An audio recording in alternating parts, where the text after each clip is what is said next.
So in this video, I am going to take you through why I don't believe that this concept of always being in masculine versus feminine energy is really a healthy thing long term. We will talk about what masculine and feminine energy essentially both are, the traits and qualities associated with each of them. We will talk about a client's story in this video that sort of illustrates some of these different dynamics. We will talk about what it means to be in the wounded masculine or wounded feminine energy. And we will talk about what steps you can take that actually foster healthy attraction long term in relationship dynamics. Because if we stay too much in polarity and we don't have healthy integration and balance and harmony in our relationship dynamics, you'll actually see that these polarities in the early stages of dating will blow up sort of in our face in the power struggle stage of relationships. So we'll talk about the three major factors that contribute to attraction, two of them being things other than polarity of traits or masculine and feminine energy. And we will talk about how to really embrace those. And at the end, I'll even add something into this video about how you can maintain attraction long term in a relationship and the exact steps and need to knows towards the end of this that will help you do that.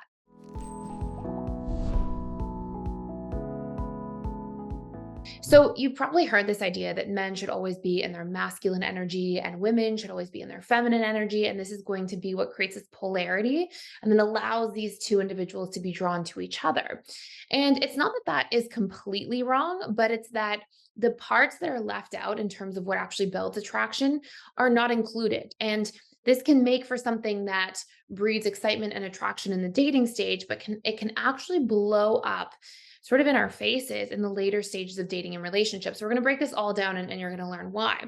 And I think in theory, this idea also kind of does well because it sells an idea. In this idea of branding psychology, if we have something old as new, and there's this repurposing of this sort of old concept being brought back, it actually is something from a branding psychology perspective that will do well and sort of catch fire really quickly and sort of light up in that sense.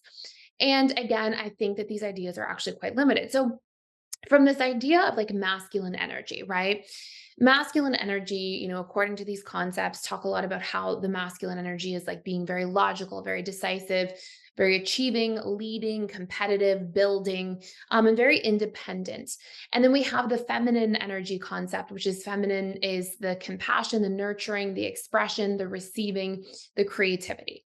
Now, for some people, being in this masculine feminine sort of polarity is something that actually fits very well and works incredibly well, right? This is something that for some people can really bode well together.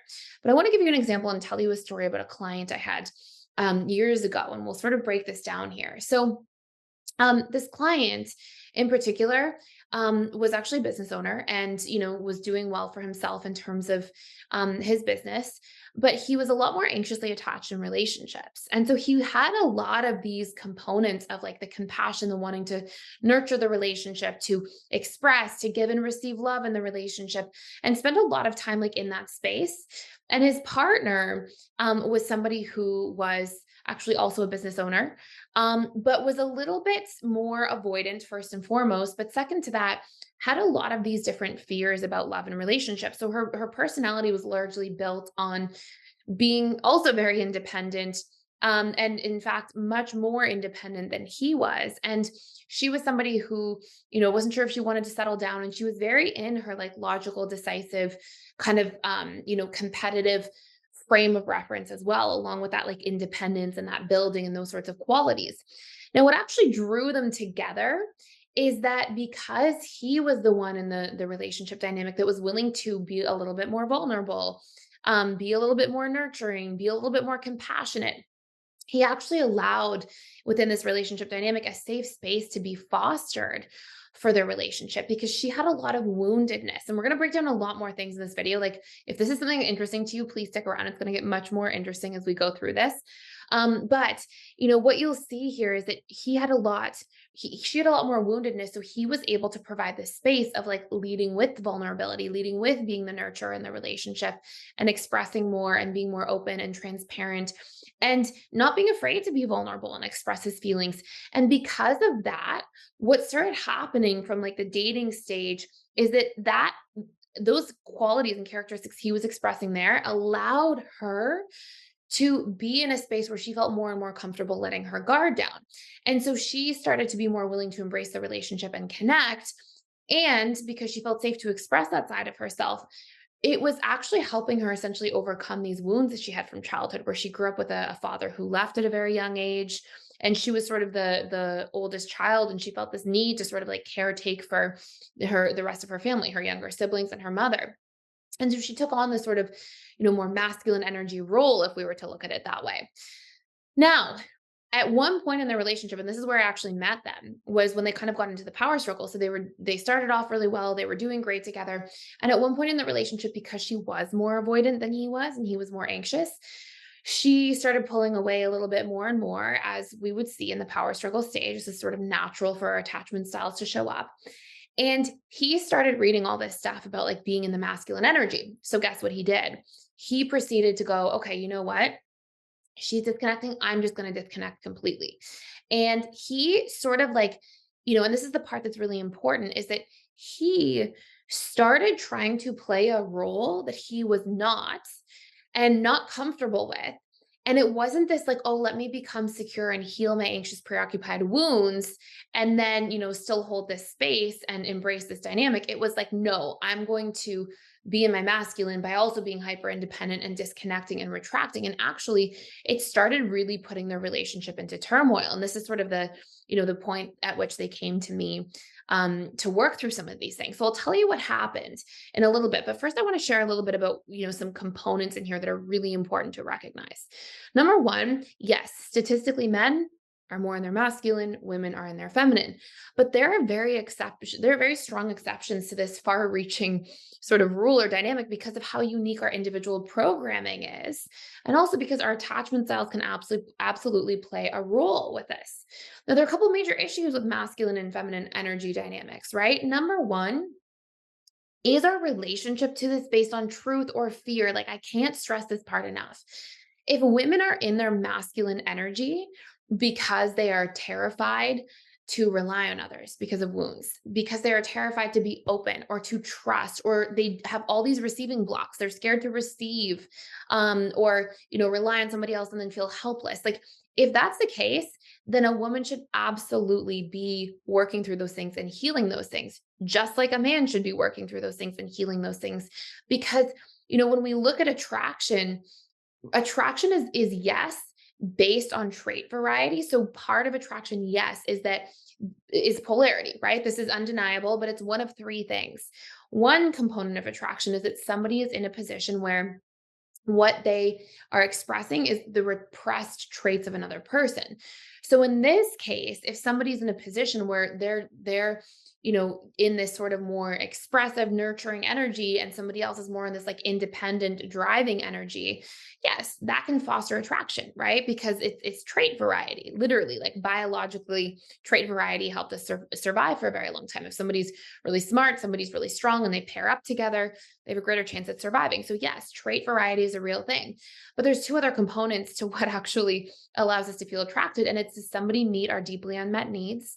And does somebody represent the subconscious comfort zone for us for what's familiar? And I'm going to come back to this in a minute. Okay. There's still a lot of sort of pieces I'm going to tie together here.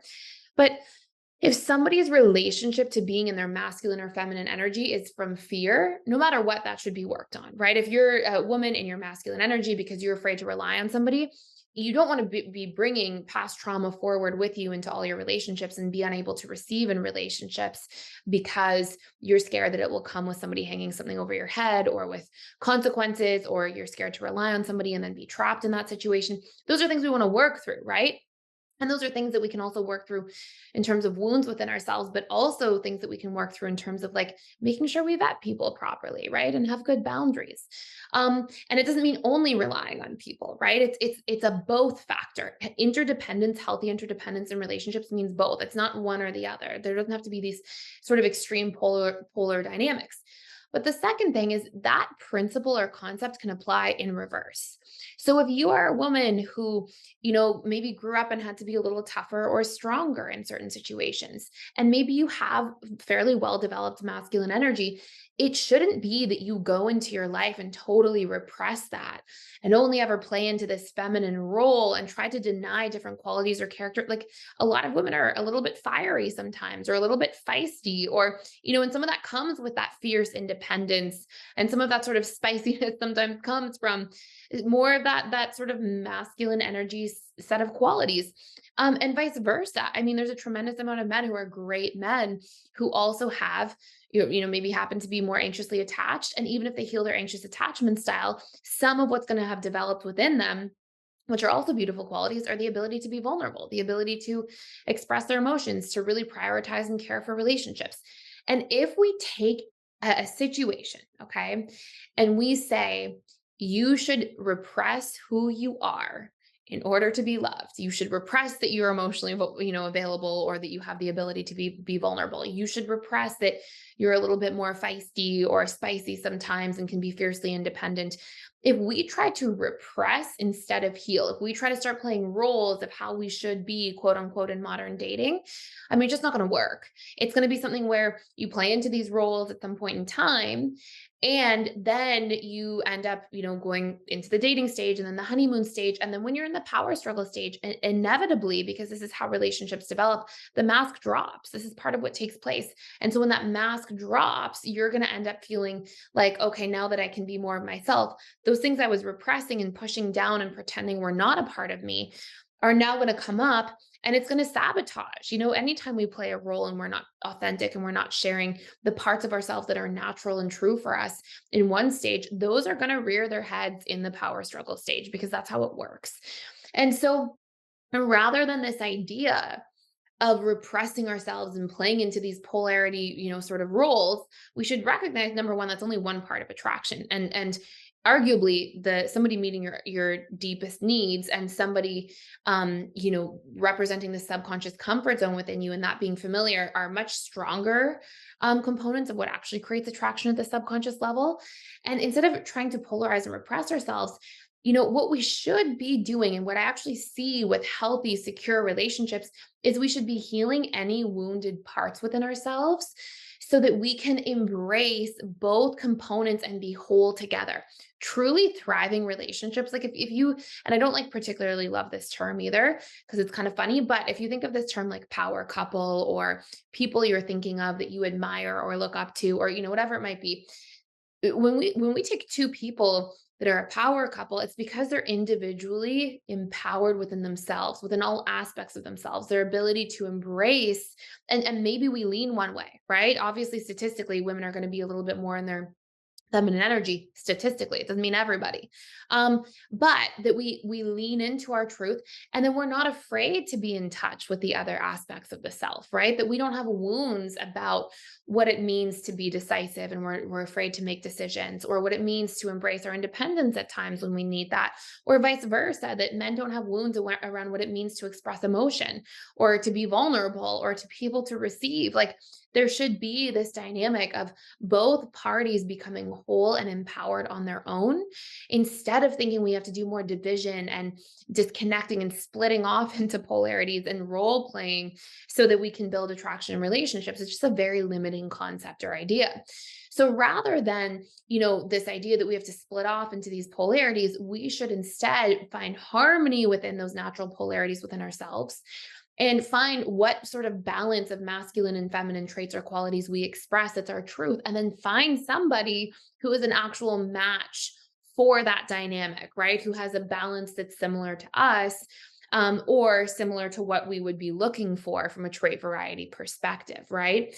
So, a couple things that I want to highlight here, right, is that when we look at long-standing securely attached relationships, these dynamics is that what we see is in securely attached relationship dynamics, both people don't have this woundedness about what it means to have a sense of independence, to have a sense of reliance. There's a healthy balance for both, which is what allows people to be healthily interdependent in relationship dynamics and really works for that relationship. Another point that I want to point out is that people generally are leaders within their personality needs. So if you're somebody, for example, who loves personal growth, okay, and you're dating somebody who loves science, when you go somewhere to an event where it's all about personal growth, you're going to be the leader, right? It doesn't matter if you're in like masculine or feminine energy. We are more decisive, we are more clear, we are more um just to the point and focused and direct when we are in alignment with our truth, right? So I think again, this like idea of masculine, feminine energy and these traits and qualities, like it's a little bit, it's just so limiting, right? Like it paints a slice of the puzzle without giving you all the other pieces that are involved in human dynamics and how the subconscious mind functions. And then secondly, if you go to a science convention with somebody who's really interested in science, what you're going to find is they're the leader in that space. They're showing you things, they're guiding the way, they're decisive, right? So there's these different elements of how that works. And we should never be in a role. We should be removing the fears that we each have around embracing a healthy balance of those energies within us for whatever that means, right? It doesn't mean that there has to be this perfectly equal balance of masculine to feminine energy. It means that there should be an ability to be like, yes, I can be independent and decisive when I need to be, but I can also be receiving and creative and expressive and nurturing when I need to be. And that I don't have some kind of disconnect from either of those sides of myself as a human being. So I think that's really important to point out. And again, statistically, there's truth to the way that people actually tend to present these traits and qualities based on their gender. And I understand that. But that's still just a piece of the puzzle, right? That doesn't account for all the uniqueness of human beings and what that means and how that works and how we're conditioned and, different individual preferences that each person has with, who they are and with what they're attracted to in other people. And then the next thing is that when we are in a dynamic of finding ourselves polarized, like it's very useful and healthy if you are in a place where you are so polarized in one direction to ask yourself, well, what am I afraid about embracing these traits and qualities within myself? Because you'll see some really interesting dynamics. Like you'll see if a man is really in his feminine energy, sometimes it's because he's learned, for example, that I am bad as a man if I embrace masculine qualities, because sometimes society can kind of portray that, right? And create more division within a person within themselves that way. Or with women, it can be, oh, I can't trust that I can rely on anybody. So there can be these wounded components of ourselves that we have to heal, but the healing should never just be this polarity. And what you're going to find with securely attached relationship dynamics is that with two securely attached people, you're going to find that they both have access to both sides of themselves. And the most important part here when it comes to attraction is that when you have access to both aspects of yourself, you're going to find that then that is the subconscious comfort zone within both of you for each other. So what I mean by that, because that sounds so funny to explain, but what I mean by that is that we tend to invest in the long run in people that represent the subconscious comfort zone within how we treat the relationship to ourselves. So if you have two people that are really polarized, yes, it will create this initial attraction, but you've probably seen this time and time again, where the initial things that you're attracted to in relationships, if you don't actually integrate those traits within the relationship to yourself, those are the things that you resent most about your partner later. So for example, you may see that you're dating somebody and originally you're so attracted to the fact that they're independent. But then when you're in the power struggle stage, a year later, a year and a half later, you're like, oh my gosh, they never want to make time for me in the relationship. And it's something you resent. And it's because part of what happens is in the dating stage, yes, that polarity attracts, but part of our rites of passage is to learn to integrate traits from each other. And if we do not do that to form and foster this healthy balance, we resent the traits we were initially attracted to instead.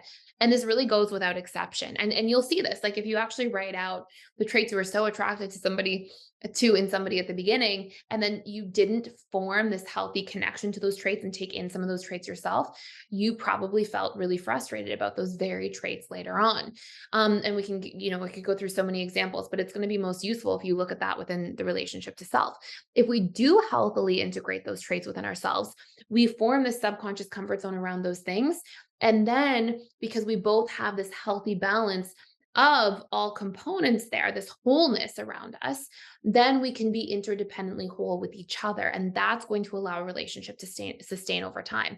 If instead we stay in these polarities, we never allow these traits to rub off from one another, and we think that the entire relationship is supposed to be about that, it's ultimately going to cause destruction in the power circle stage, especially if we went into that sort of dynamic because we were trying to play a role. So, going back to that client story, in the end, what essentially took place is that when we started working together, we talked about how, yes, it's important for him to still have that sense of independence and to work through that by working through his anxious attachment style so he could come into harmony with more independence so that when his partner would pull away, he could still have that sense of independence, but he wasn't going to play into this independence thinking this is how I should always be.